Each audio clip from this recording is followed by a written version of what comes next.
한 남성이 지하철에서 몰카를 찍다가 시민의 신고로 현장에서 붙잡혔습니다.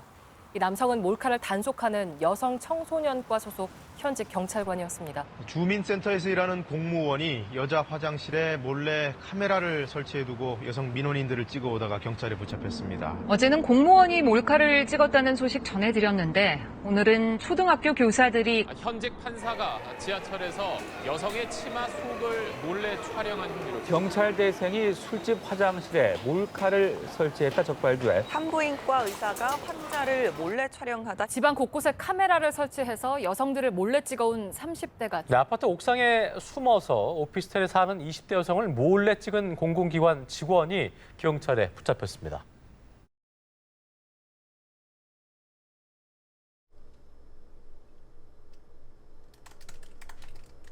한국에서 기자로 일을 하고 있었어요. 한 2015년, 16년도부터 한국에서 여성 문제나 페미니즘이 굉장히 큰 이슈로 대두가 되어서 당시에 그런 관련된 취재를 굉장히 많이 했어요. 뭐 미투 이후의 피해자들의 삶이라든지 아니면 플러스 사이즈 모델, 그리고 불법 촬영 문제 뭐 이런 게 있었는데요.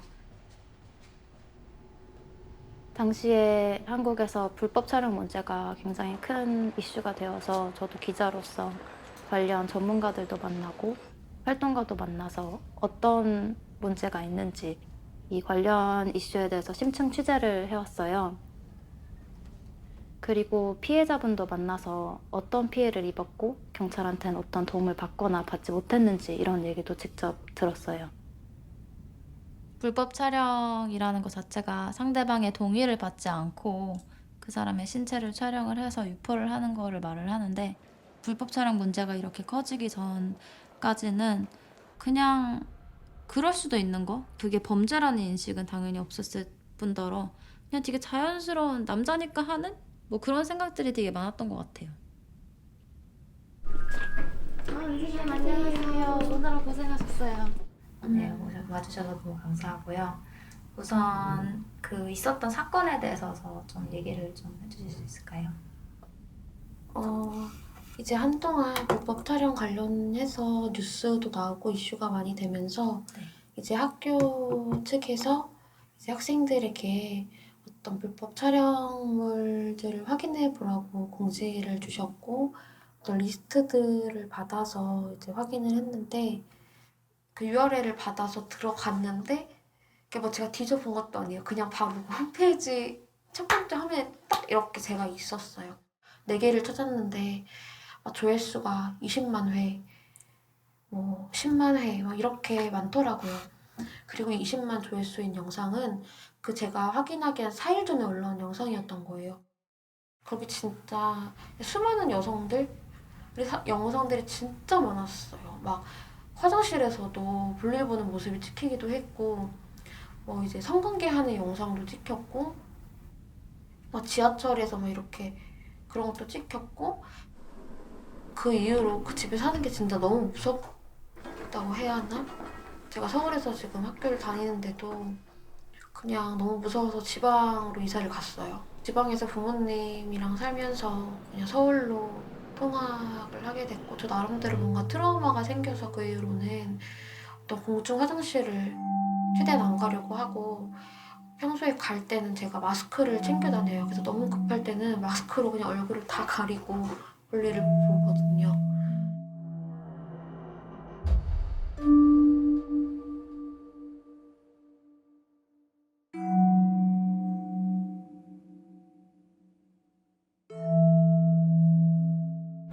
뭔가 이거 피해자한테 입증사실 전달하는 게 너무 말이 안 되잖아요. 사실은 그 전까지는 공감하고 이해했지만 내 일이 아니었기 때문에 그냥 어떤 특별한 일이라고만 생각을 했어요. 근데 내가 겪어보니까 이게 나도 겪을 수 있고 우리 가족도 겪을 수 있고 그냥 엄마도 겪을 수 있다고 생각을 하니까 정말 너무 힘들어서.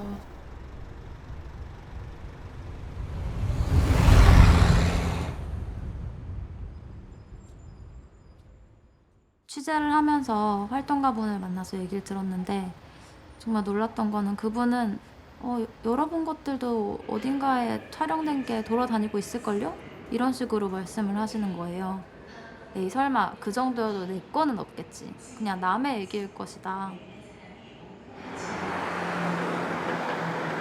제가 서울에서 부모님 집에서 나와서 독립을 한다고 얘기를 했을 때 부모님이 굉장히 불편해하셨는데 특히 엄마랑 굉장히 갈등이 심했어요. 근데 저는 잘 이해가 안 갔던 게 저희 친오빠는 사실 이미 부모님으로부터 독립해서 혼자 살고 있었거든요. 엄마가 가장 걱정했던 거는 제가 여자니까 혼자 나가서 사는 게 좀 위험할 거라고 생각했던 것 같아요.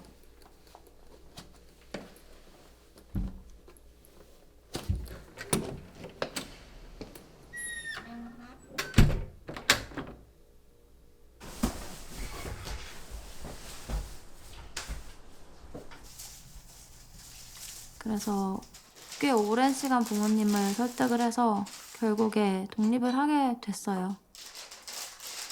동네 자체도 뭔가 걸어 다니기도 좋고 굉장히 마음을 되게 붙인 그런 곳이었어요. 그렇게 제가 좋아했던 그 집에서 3개월을 채 못 살고 나와야 됐어요. 그 집은커녕 그 동네에 더 이상 발을 들일 수조차 없게 되었거든요.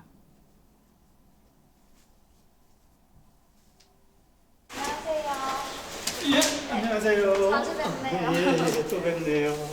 화분은 가고 요것도 집어넣고. 네.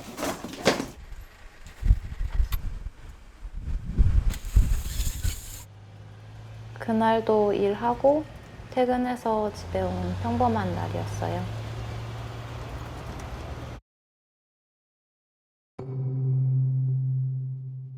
저녁을 해먹고 씻고 자려고 누웠을 때였는데요. 새벽 1시쯤인가 누가 초인종을 정말 마구 누르더라고요. 정신없이 나가서 문을 열었는데 경찰관이 서 있었어요. 그분이 저한테 누군가 밖에서 이 건물을 촬영하고 있었다. 그래서 내가 피해자인지 확인하러 왔다라고 얘기를 하시더라고요. 그 경찰관이 카메라에서 한 7, 8초 정도 되는 영상을 보여주더라고요. 저도 영상을 보자마자 딱 저라는 걸 알아차렸고 그래서 저를 피해자로 특정을 하셨는데 저희 집에서 한 300~400m 정도 떨어진 6층 건물 옥상에서 한 남성이 최소 2주 정도 저를 촬영하고 있었다고 하더라고요. 옆 건물에 사는 한 여성분이 본인이 찍히는 줄 알고 경찰에 신고했다가 거기에 찍힌 영상이나 사진을 보니까 그게 저희 건물인 거예요. 저희 집 창문이 크게 확대가 되어서 꽉 차 있었고 제가 막 샤워를 하고 나와서 아직 옷을 입지 않은 상태에서 서성거리거나 아니면 뭔가를 주우려는 듯이 허리를 굽히는 듯한 모습이 담겨 있었어요.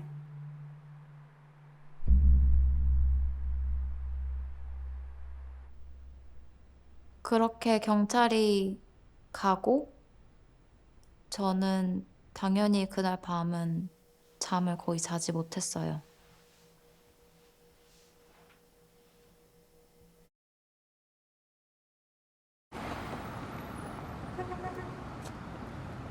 모든 게 현실이었다? 꿈이 아니었다? 라는 생각에 너무 절망적이었어요. 가해자가 지금 어딨지? 라는 생각이 들어서 경찰서에 전화해서 물어보니까 그제서야 가해자는 지금 유치장에 있지 않다 라는 얘기만 해주더라고요. 집에서 범죄를 당해서 거기 있는 것도 너무 무섭고 집 밖에 나가면은 가해자가 누군지도 모르는데 나를 알아보고 어떤 해코지를 할까봐 너무 무섭다 라고 얘기를 하니까 밖에 나갈 일 있으세요? 라고 하는 거예요, 경찰이. 그게 제가 경찰과 한 거의 첫 통화였어요.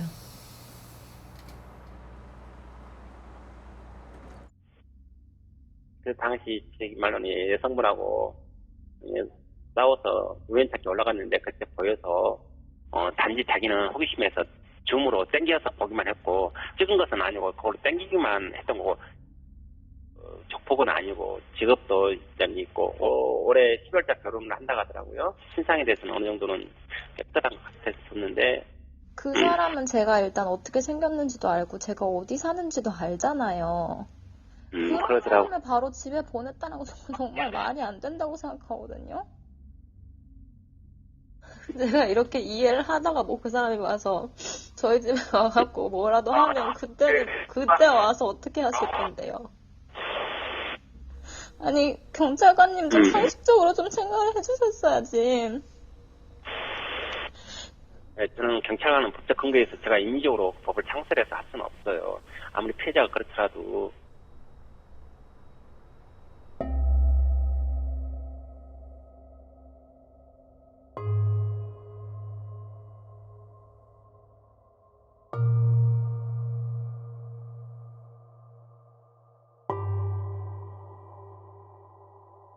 그렇게 일이 있은 후에 다시 저는 또 다른 동네 부동산 찾아가서 집을 찾아보는데 사실 이제는 어딜 가야 제가 안전한지를 잘 모르겠는 거예요. 그 당시에 제가 살았던 집이 22층이었는데도 저는 불법 촬영 피해를 입었고 그랬기 때문에 아예 내가 뭔가 지하로 들어가서 어둠 속에서 살아야 되나 별의별 생각이 다 드는 거예요. 그래서 새로운 집을 찾는데도 사실 너무 안전하지 못할 거라는 두려움이 컸기 때문에 굉장히 고생을 많이 했어요. 진짜 일상생활에서 하나하나 신경을 쓰게 되는 거예요. 공중 화장실을 쓸 때도 뭔가 구석구석 둘러보면서 뭔가 구멍이 있는지 이런 걸 찾아보기도 하고 아니면 지하철에서 계단을 오르거나 내릴 때 늘 일일이 굉장히 신경을 쓰고 항상 긴장 상태에서 살았어요.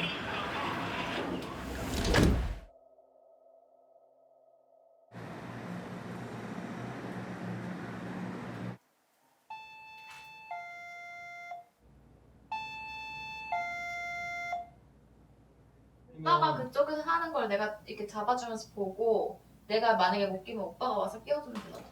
좀 여자 이렇게 오빠 그쪽 해봐. 소리가. 잘 잡고 있어?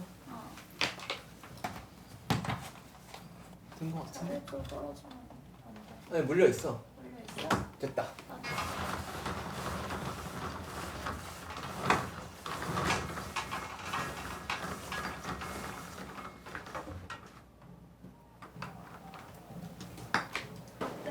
이 정도면 괜찮지 않아? 어둡네 많이. 괜찮은 거 같아.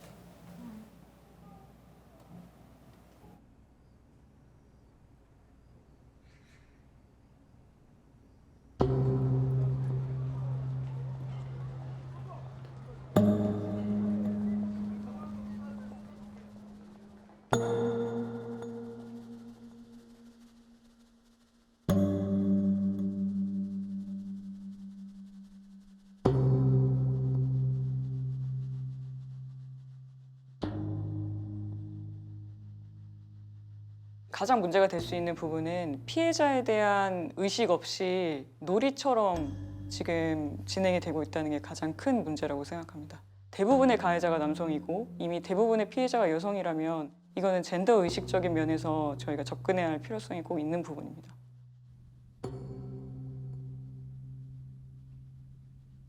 소위 이제 국민 시리즈라고 불리는 어떤 국민 시리즈다 또는 그렇게 이제 뭐 무슨 여 해서 그렇게 나온 것들은 남자들 열에 7, 8 정도는 알고 있을걸요?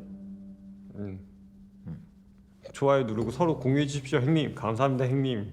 저 여자는 불쌍하지만 찍어주셔서 뿌려주셔서 감사합니다. 뭐 이런 뭐 여자가 너무 얼굴이 과도하게 드러났다거나 아니면 그 영상의 상황 자체가 되게 심각한 조금 수위가 높은 그런 것들이면 보고 나서 그냥 낄낄대면서 야 이거 여자 큰일 나겠는데 뭐 끝났다. AV라고 하는 건 포르노 같은 건 일종의 스크립티드 쇼잖아요. 근데 그거랑 달리 실제 상황이라는 것에 대해서 사람들이 많이 흥분하고 좋아하는 것 같아요.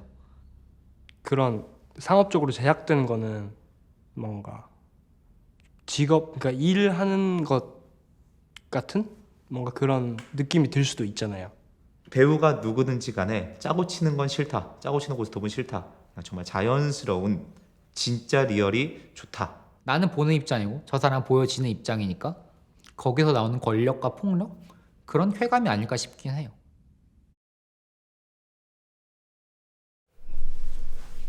당시에 제가 기자로 일을 하고 있었기 때문에 굉장히 신속하게 언론 보도를 할 수가 있었어요. 그래서 당시에 한국 언론이랑 외신이랑 다 도로도로 얘기를 했는데 한국에서 TV로 나오는 굉장히 큰 언론사랑 제가 인터뷰를 하게 됐는데 당시까지만 해도 사건이 일어난 지 얼마 되지 않았기 때문에 너무 무서워서 익명 처리를 해달라고 부탁을 했고 그랬는데도 제가 무서워서 모자 평소에 잘 쓰지도 않는 모자를 푹 눌러 쓰고 머리를 한 올 한 올 다 넣어서 그렇게 나갔었어요.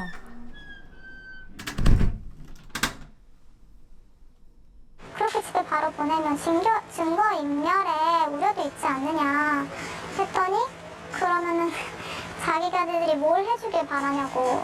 또 B 씨의 컴퓨터, 하드디스크 등이 아직 압수되지 않아 일부 증거가 훼손됐을 가능성도 인정하면서 조만간 관련 절차에 돌입할 계획이라고 밝혔습니다. 대형 언론사에서 아침 뉴스로 제 사건이 보도되자마자 점심시간도 되기 전에 경찰에 꽤 높은 직위에 계신 분들이 저한테 전화를 주시더라고요. 제가 보기도 저 같았으면 현행범 체포했을 것 같아요. 근데 이제 현장에 출동했던 경찰관들이 여기 이제 뭐 그때 뭐 새벽 시간이고 그래서 그런지 모르겠지만 여러 가지 뭐 저희도 이제 파악을 해보니까 나름대로 이유를 대긴 하는데. 아유 놀면 놀라셨어요. 제가 이거 그 보고서 보고는 아이고 이건 뭐 우리가 완전히 잘못했는 건데. 네네. 집에 있는 핸드폰, 하드디스크, 카메라, 캠코더, USB, 노트북 뭐 싹 다 전부 다 저희들이 압수를 했습니다. 인근으로 가기만 하면은 전부 이제 그대로 체포하겠다. 네네. 경고를 했고요. 왜 이런 케이스에만 집중을 하는 거지? 다른 사람들의 얘기들은 왜 들어주지 않고 나한테만 이렇게 전화해서 정말 죄송하다, 더 잘하겠다 이렇게 얘기하는 게 무슨 의미가 있지?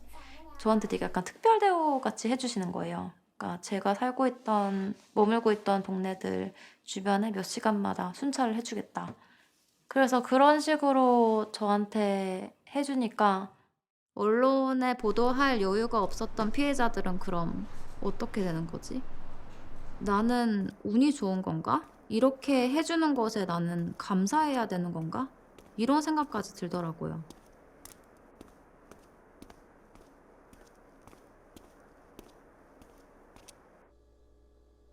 제가 꽤 오랫동안 굉장히 깊게 불법 촬영에 대해서 취재를 해왔고 많이 조사도 했다고 생각을 했는데 막상 피해자가 되고 보니까 정말 그 순간에 모든 게 너무 명확하게 보이는 거예요. 경찰이 뭘 어떻게 잘못하고 있는지, 이 사법제도가 어떤 문제가 있는지, 사회나 언론이 피해자를 보는데 어떤 문제가 있는지. 그러니까 이 얘기를 내가 해야겠다라는 생각이 딱 들더라고요.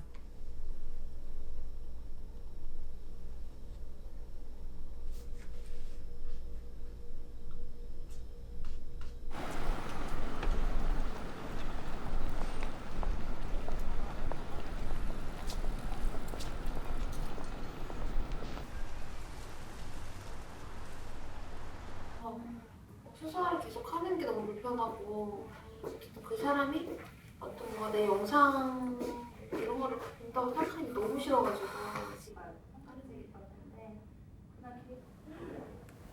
그래서 이제 경찰분이 제가 주택을 살았는데 오셨는데 문을 쾅쾅쾅쾅 두드리시더라고요. 그때 경찰분께서는 이제 계속 문을 열어놓지 말았어야 된다라고 이야기를 하셔서 이제 좀 저는 그 과정에서 또 이제 그 영상 속에서 제 성기와 가슴이 노출된 걸 캡처를 해야 되더라고요. 그리고 그러니까 음란물이라는 걸 입증하라는 거네요. 피해자 스스로. 본인인 걸 또 입증을 해야 된다고 하니까 했고 저는 남자 경찰관이 이제 수사를 담당하셨는데 저한테 이제 그 뭘 보여달라고 하셨던 것 같아요. 그 당시에 뭐 사진? 캡처한 사진을 보여달라고 하셨나? 또 개인 핸드폰으로 보내달라고 이렇게 하시니까 좀 저는 불편한 마음이 있어서 핸드폰으로 보내달라고 개인 했어요? 갖고 다니시는 핸드폰. 근데 이분들이 너무나 일상적으로 당하고 몰카 범죄를 그리고 신고를 하면 지금 두 분이 얘기하신 그 상황이 100% 일치가 되면서 그 상황이 또 일어나요. 제가 용의자 2명을 이제 지목을 했고 그분들의 연락처도 넘긴 상황이었어요. 증거가 부족하대요. 그분들을 잡을 증거가. 그러면 그 용의자로 지목된 사람은 아예 조사도 안 받았어요? 네. 저 같은 케이스는 증거물을 가지고 찾아온 경우잖아요, 경찰이. 근데 은수님 케이스를 듣고서는 저는 너무 놀랐던 게 왜 피해자한테 알아서 조사를 하라고 하지? 그건 경찰의 역할이 아닌가라고 저는 생각했거든요.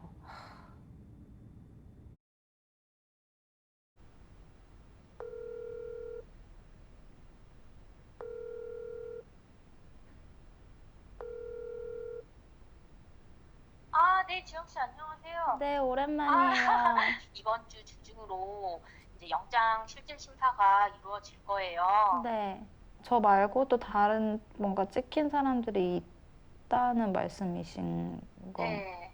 제가 더 이제 지영 씨한테 수사 상황에 대해서 너무 세밀하게 네. 말을 하는 것도 이거에 또 그렇기 때문에 제가 말씀드리는 건 네. 제가 영장을 신청한 이유는 다른 여죄가 발견이 됐기 때문에 네. 그 건에 대해서 네. 당연히 지영 씨 사건도 있지만 네. 그와 더불어 이렇게 압수를 했더니 다른 게 네. 더 나와서 저는 그거에 대해서 그거랑 지영 씨 거에 대해서 이 사람이 이렇게 해서 촬영을 했다라는 건으로 제가 영장을 신청을 한 거거든요.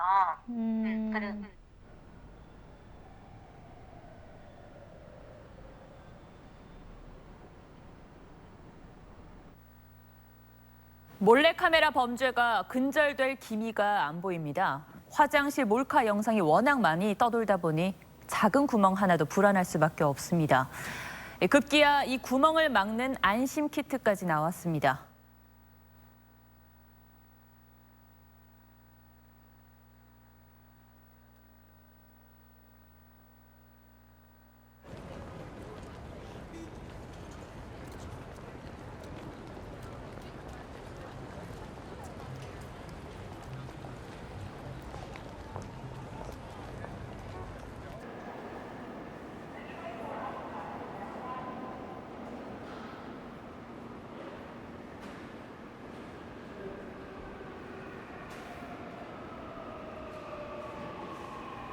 우리 한국 사회의 이 문화 자체가 몰카에 대한 범죄 의식이 없는 것 같습니다. 특히나 이 사건을 처리하고 있는 경찰관들도 일부 그러신 분들도 계시고요. 사이버 범죄이기도 하지만 성폭력 사건이거든요. 이렇게 안타까운 사건들이 계속 발생하고 있는 거는 저희 경찰관의 젠더 감수성이 지극히 낮기 때문에 그러합니다. 할 수 있기 때문에, 그리고 내가 이것을 함으로써 잃는 것이 과연 무엇이냐? 없잖아요.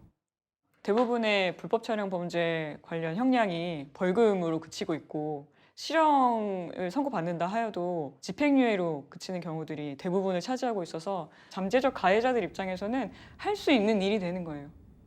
좀 무뎌져 있는 것 같아요. 거기에 대한 생각을 하는 거야. 그리고 나중에 이제 잡힐 거라는 생각도 잘 안 하는 것 같고, 그러니까 이렇게 많죠. 처벌도 가벼울 거라고 생각하니까. 오히려 그냥 남성들 사이에서는 여자랑 잤다, 내 친구가 그렇게 말을 하면 와, 씨, 너 진짜 대단하다. 과시의 대상이었지. 과시의 대상.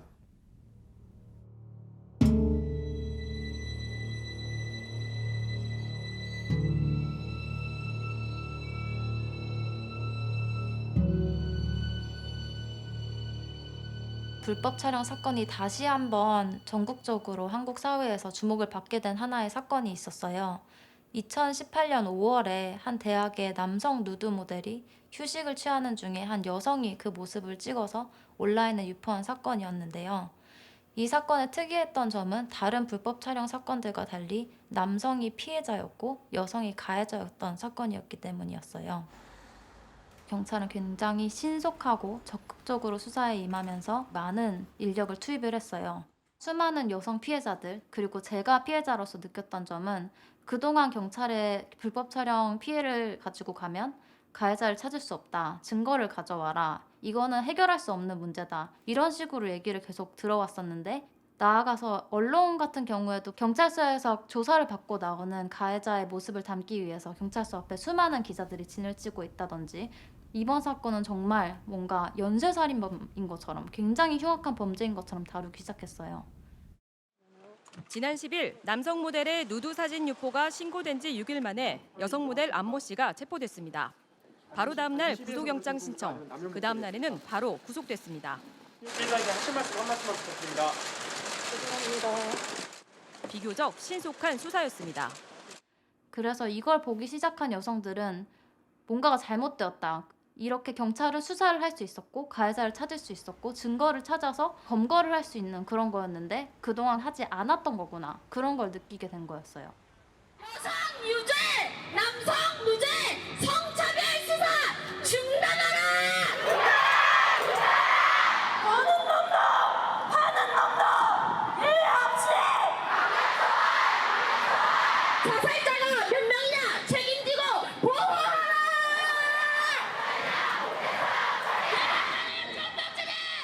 이 사건이 직접적인 계기가 되어서 2018년 5월부터 12월까지 총 6번의 여성 시위가 있었어요. 불법 촬영 편파소사 규탄 시위라는 이름하에 한국 역사상 여성들만 모인 시위로는 가장 큰 규모의 시위들이 2018년에 열렸어요. 불법 촬영 때문에 국민을 말린 여성이 수없이 죽어갔는데 이게 큰일 아니고 뭐가 큰일입니까? 우리도 사람입니다. 사람이 말을 하면 좀 들어라.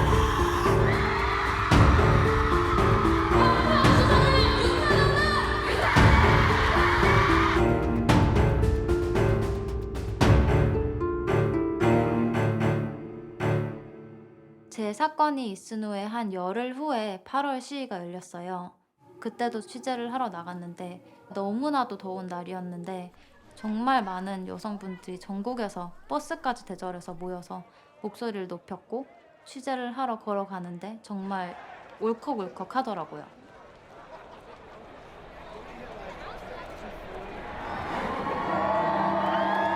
시위 주최 측과 인터뷰할 기회가 있었는데 수백 명의 여성들이 온라인에서 익명으로 모여서 바쁜 와중에 시간을 내고 휴가를 내고 해가면서 시위를 주도를 하고 계획을 하고 참여를 한 사람들이었죠.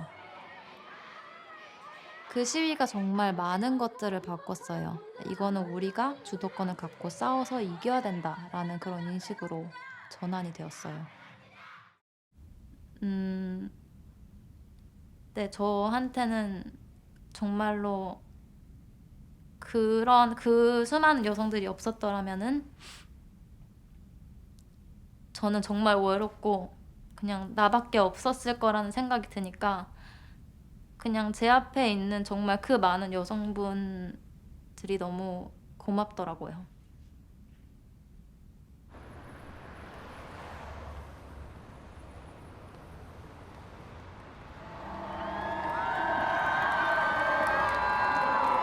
우리는 지난 8개월 동안 끊임없이 여성들의 인간다운 삶에 대해 이야기했다. 여성 혐오 없는 세상, 여성이 2등 시민이 아닌 세상, 여성이 목숨을 잃는 것을 두려워하지 않고 길을 걸을 수 있는 세상을 바로 우리, 이 자리의 자매들이 만들어가고 있다. 불편한 용기가 세상을 바꾼다.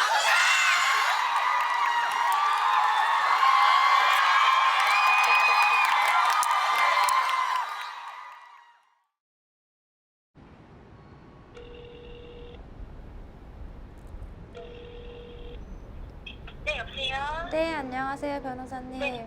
검사가 지금 2년 징역을 구형을 했는데 근데 지금 상황에서 그 사람이 집행유예를 받을 수도 있다라는 거를 저는 생각을 해야 되는 건가요? 근데 가능성이 높진 않아 보여요. 왜냐면 합의도 안 됐기 때문에 선처를 받을 만한 요인이 객관적으로 별로 없는 케이스라.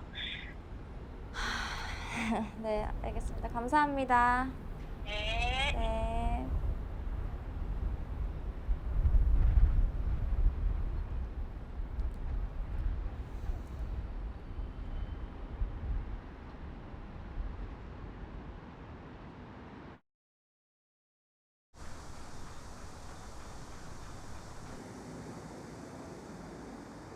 제 친구들이나 주변 사람들한테 이런 피해 사실을 알렸거든요. 근데 주위에 있는 많은 친구들이, 특히 남성인 친구들이 제게 처음으로 건넨 말들이 있어요.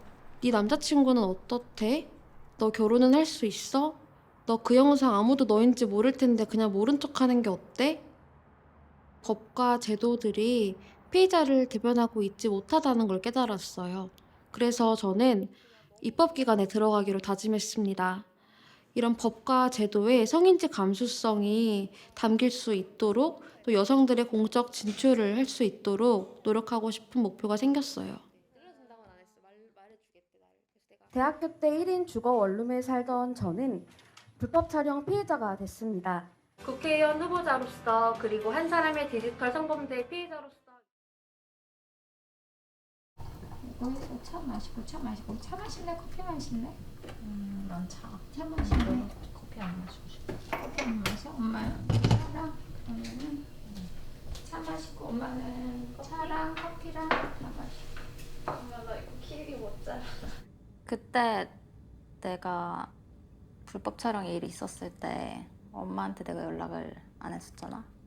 내가 이렇게 얘기한 대로, 뭔가 걱정한 대로 뭔가 됐으니까 너 다시 집에 돌아와라 라고 할 게 난 제일 무서웠어. 그냥 그렇게 여자는 이래야 되고 뭐 이런 거 생각을 갖고 자랐던 엄마한테는 일단 모든 게 그게 엉망진창인 상황이었어. 그러면서 내 딸을 어떻게 키웠길래, 딸을 왜 이렇게 내보냈길래, 이런 거 이래서 이런 거를 당하냐, 이런 거에 대한, 엄마하고 너무 친한 친구들을 너무 오랜만에 만났는데 만나서 얘기하다 보니까 소위 말하는 사회적인 굉장한 인텔리층이 불법 촬영을 하다가 걸렸는데, 그 엄마 친구도 그 사람 너무 대단한 사람, 이런 너무 억울하다는 식으로 얘기해서 엄마가 거기서 대파말을 냈잖아. 그거 초범 아닐 거라고, 그게 어떻게 괜찮은 거냐고. 나중에 알고 보니까 핸드폰에 굉장히 많은 여자들이 찍혀 있던 거야. 그러니까 그런데 거기서 엄마가 이렇게 화를 내고 막 그렇게 분위기 싸게 만들고, 엄마 사실 그런 거 잘 못하거든. 근데 엄마가 변한 거지. 그리고 사회를 주변에 보다 보니 그런 게 너무 많은 거야. 취재를 하고 뭐 이런 일을 막 앞서서 네가 막 하는 걸 보면서 그 한편으로는 너를 칭찬하고 싶은 생각도 들으면서 한편으로는 굉장히 좀, 그러니까 엄마로서는 좀 짠하지. 짠하고. 키웠어. 짠하고. 엄마가 너를 키우는